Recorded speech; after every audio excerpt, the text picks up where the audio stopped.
Eu sou professora de endocrinologia e meu nome é Ieda Terezinha.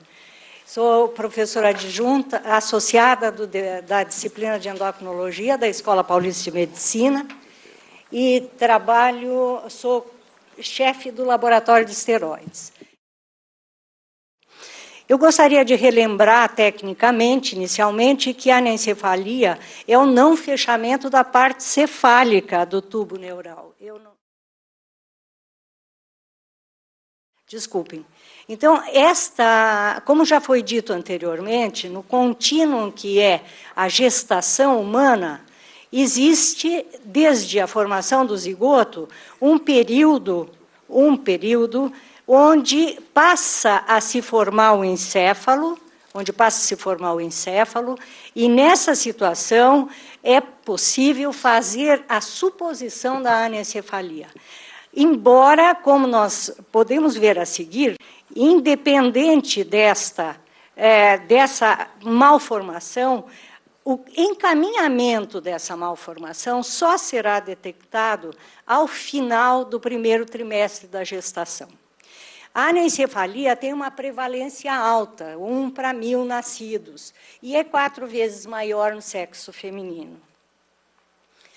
A perspectiva e a expectativa de vida é variável, e nós vamos ver por que é variável. É variável porque o desenvolvimento do sistema endócrino fetal é absolutamente variável, dependente do que se forma de hipófise na base do cérebro. Então, há casos que são nascidos vivos, e esse número é expressivo, de 40% a 60%.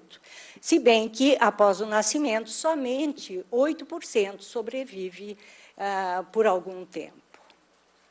Agora, aqui eu queria chamar bastante a atenção a respeito de como se comporta essa unidade no íntimo da vida materna, que é esta unidade feto-placentária aqui representada esquematicamente. Quem controlaria essa unidade? Quem controla essa unidade, sem dúvida nenhuma, do ponto de vista endócrino, é o concepto, é o ser gerado.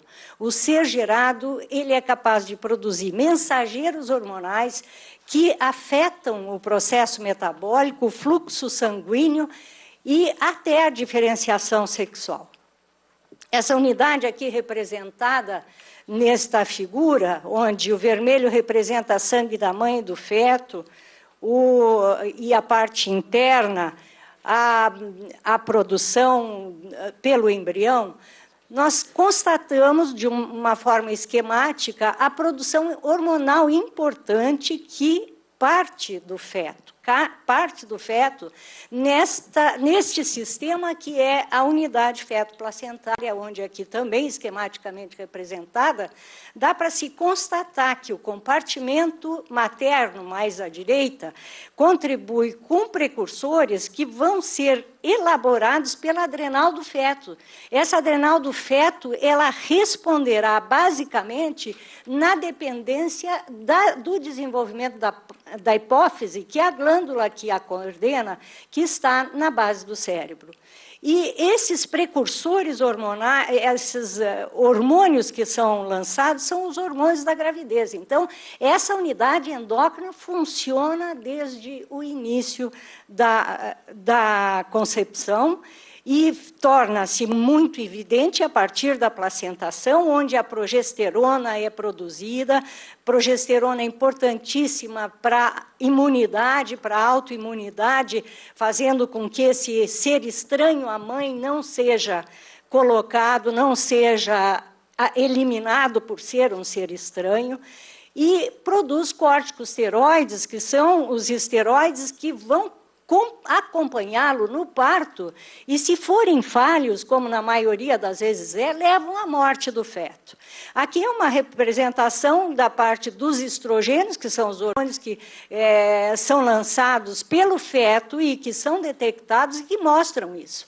Desde o início das semanas após a implantação, somam-se os estrogênios, sendo o estriol um marcador da vitalidade fetal. No feto anencefálico, esta unidade está doente. E esta unidade não libera os precursores hormonais. E, com isso, na dependência desse grau de afecção da suprarrenal, esse feto sobreviverá maior ou menor tempo. Então, a unidade feto-placentária está desenvolvida em graus variáveis, senhor ministro. E, por isso, se justifica essa resposta variável de casos de anencefalia. E esse desenvolvimento deve-se à hipófise, que é essa glândula mestra na base do cérebro do feto. E a adrenal fetal exerce o controle geral por essa unidade. Aí eu sou médica, professora de medicina, eu lembro aos meus alunos, há 40 anos, que eu fiz um juramento, o juramento de Hipócrates, onde se diz que manterei o mais alto respeito pela vida humana. Não há como dizer que não é vida humana. É vida humana e, mesmo sob ameaça, eu não posso utilizar meu conhecimento médico em princípios contrários à lei da natureza. Hipócrates está presente. Esse aqui é um busto recentemente inaugurado no Conselho Regional de Medicina do Estado de São Paulo. Eu gostaria de refletir sobre esse processo de vida e dizendo que ao médico cabe, como o senhor ministro colocou, cabe prevenir. Cabe prevenir, cuidar e outras características da humanização da medicina e desta pretensa humanização do Sistema Único de Saúde. Quero lembrar de que, no nosso ambiente, os fatores que levam à construção do feto anencefálico, que é a epigenética, esses fatores não são controlados. Nós somos deficientes nos controles das águas. Toda a Europa tem o controle das águas, nós não temos. Nós não temos o controle ambiental do uso de pesticidas. E nós sabemos que organoclorados dobram as chances de anencefalia. O Journal Epidemiology é um jornal que eu coloquei aí, que traz um trabalho sobre esses, mas eu poderia ficar falando muito tempo aqui sobre esses fatores epigenéticos que são causadores de deficiências e, às vezes, até tumores na vida adulta. O outro fator é a questão do controle do ácido fólico. O ácido fólico é essencial para a síntese dos precursores que fazem a síntese e a metilação do DNA.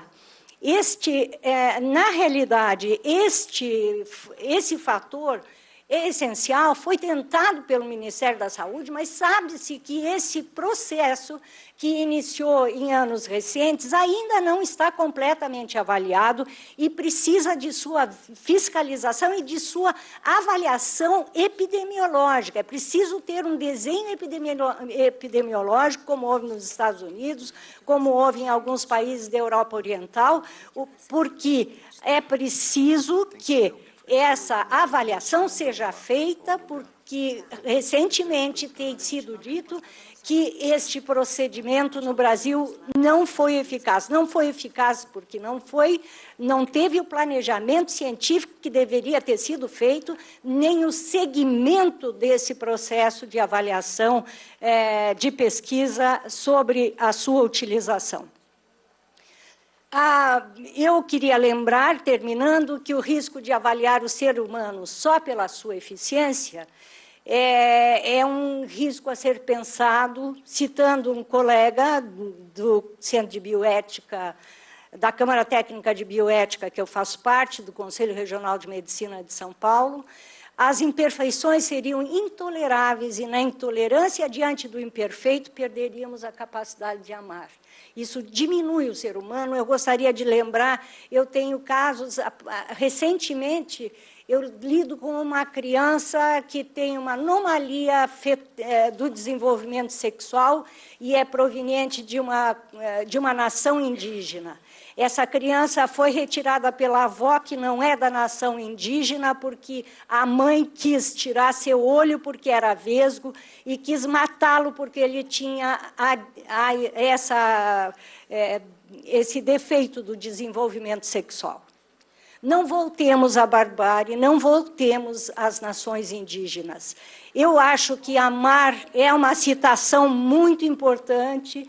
Nós temos aqui a lembrança da mãe de uma criança que chegou a nascer, o Thales, que diz que superou todos os preconceitos e dificuldades amando o Thales, aqui o Thales. Podemos acolher. O acolhimento que foi proposto pelo sistema de saúde tem que ser ao lado seguido por uma opção de acolhida, de fato, do nascituro. A acolhida, de fato, da mãe doente, porque a unidade feto-placentária, que é única e tem um componente doente, ela tem que ser respeitada.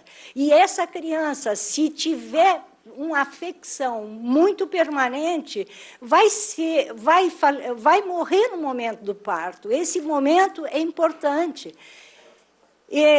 Essa acolhida é muito importante. É preciso que se instale, eu me proporia, na minha área, a estar auxiliando na formação de grupos de acolhida que não levem ao caixão, que não levem ao abortamento, que não levem à antecipação do parto, porque eu acredito que a gente vive num mundo de construção, principalmente, senhor ministro, como médica, como professora de medicina. É muito difícil falar em desconstruir. Eu pediria que lembrássemos de viver num mundo que ainda reste esperança, sem desconstruir e sem eugenia. Eu agradeço.